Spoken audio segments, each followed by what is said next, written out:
You found your way to Whispers of Crimes, a quiet corner where the shadows of the past are gently told. Here, we speak of real crimes and mysteries, not to shock or scare, but to wonder, to reflect, and maybe to help you fall asleep.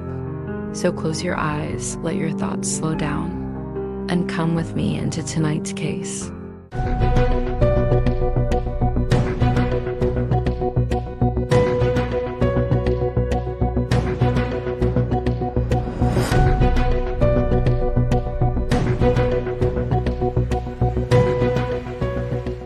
Behind the closed doors of a quiet California home, 13 siblings lived in unimaginable horror, chained, starved, and imprisoned by their own parents.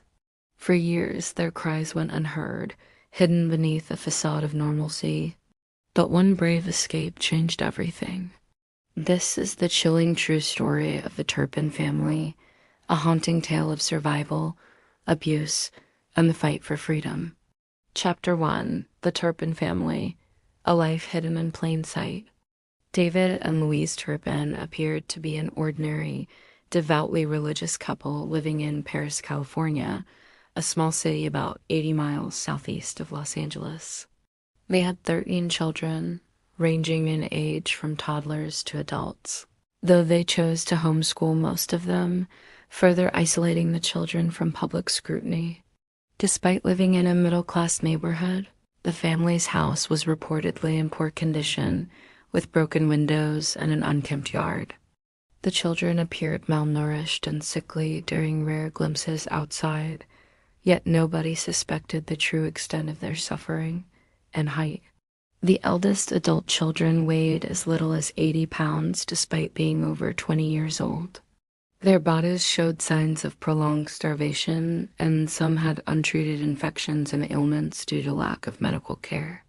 Hygiene was nearly non-existent.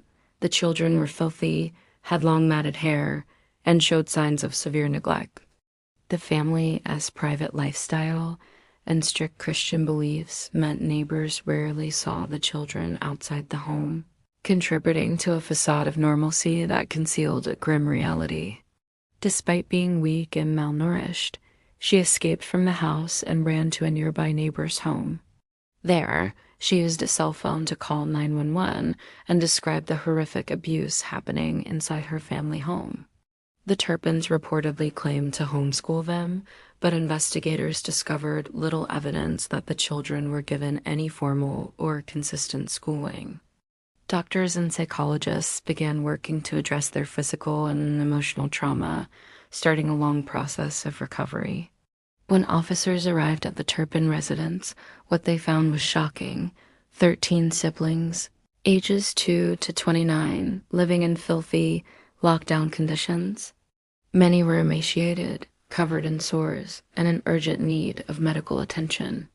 Authorities uncovered evidence pointing to decades of abuse and torture inflicted by David and Louise Turpin. Interviews with the children revealed disturbing details of their imprisonment, starvation, and fear. Some were still chained to their beds. Their testimonies became key evidence in the legal proceedings.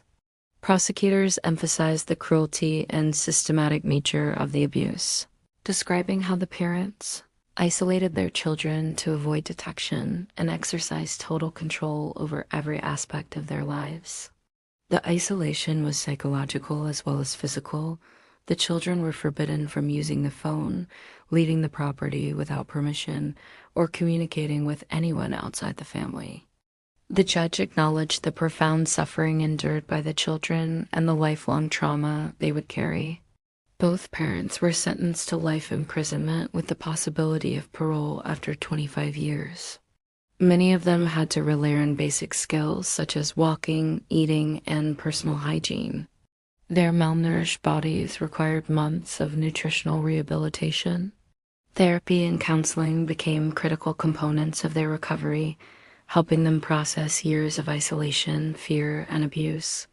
Despite some reports and signs that might have indicated trouble, such as the children's absence from school and reports from neighbors, the abuse went undetected for years. This raised difficult questions about how institutions and communities can better protect vulnerable children.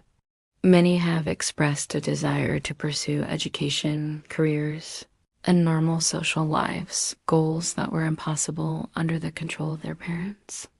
Neighbors described the Turpins as polite but secretive, with the children seldom seen playing outside or engaging with the community. They had no freedom of choice and were subjected to extreme emotional neglect. It exposed glaring weaknesses in child protection services, homeschooling oversight, and community awareness. Older siblings were compelled to care for younger ones under harsh conditions, reinforcing a cycle of oppression. It is a powerful reminder of society's responsibility to protect children and speak out against abuse, no matter how hidden it may be. David and Louise Turpin both pleaded guilty to charges of torture and child abuse in October 2019. The case has become a cautionary tale about the dangers of extreme parental control and isolation. Behind closed doors, the Turpins maintained extreme control over their children, using fear, punishment, and deprivation to assert dominance. Their religion was reportedly used as justification for their harsh discipline and isolation tactics. For over a decade, the children lived a life marked by confinement, abuse, and neglect, a reality invisible to the outside world. Chapter 2: Extreme Abuse and Neglect Uncovered. The children were visibly frightened, but relieved to be rescued. Many of them had never been allowed outside to experience the world, and some had to be taught basic life skills such as how to use a toilet or walk properly, as their muscles had atrophied from years of confinement. The abuse inflicted on the Turpin children was multifaceted and severe. The children endured physical abuse, including beatings, being chained to beds, and forced immobility for long periods.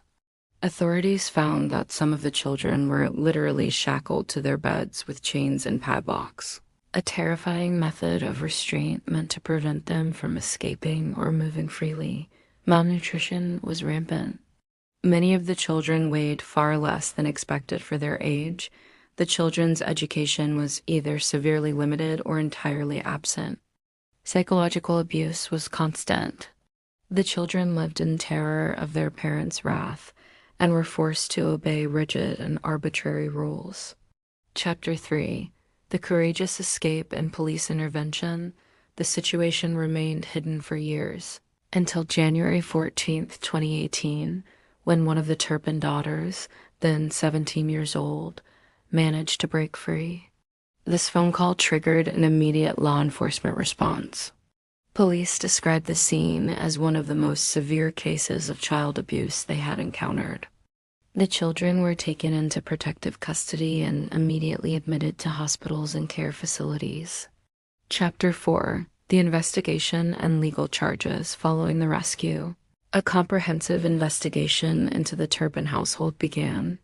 The couple was arrested and charged with multiple felonies, including torture, child endangerment, and false imprisonment. The investigation also exposed failures in the child welfare system. Several of the older children, now adults, bravely testified about their experiences, describing living in terror, chained to beds, and deprived of basic human needs. Chapter 5: The Trial, Guilty Pleas, and Sentencing. The Turpin case quickly gained national and international attention due to the shocking nature of the abuse and the sheer number of victims involved. During the sentencing hearing, the victims described their harrowing experiences in detail. The court ruling highlighted the severity and lasting impact of the crimes. It also reinforced the principle that no religious or parental rights justify abuse or neglect. Chapter 6: The Long Road to Healing and Rebuilding Lives After Their Rescue. The Turpin children faced enormous challenges in healing physically, emotionally, and socially. Psychologically, the children dealt with complex trauma, including post-traumatic stress disorder, anxiety, and depression. Some siblings reunited with extended family members, while others were placed in foster care.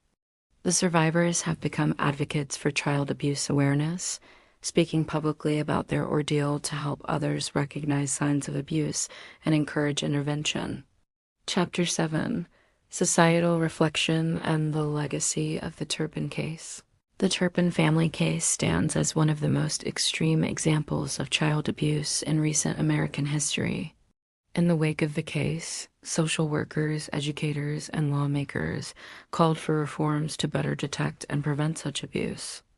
Beyond legal and systemic implications, the story of the Turpin children is ultimately about resilience, how survivors can reclaim their lives even after unimaginable suffering. That's all for tonight's story. Another thread in the web of true crime, quietly unraveling as the night goes on. If you're still with me, thanks for listening. And if sleep has already taken you, may your dreams be peaceful and your mind at ease. I'll be here next time by the fire with another story waiting to be told. Good night, and don't forget to lock your doors.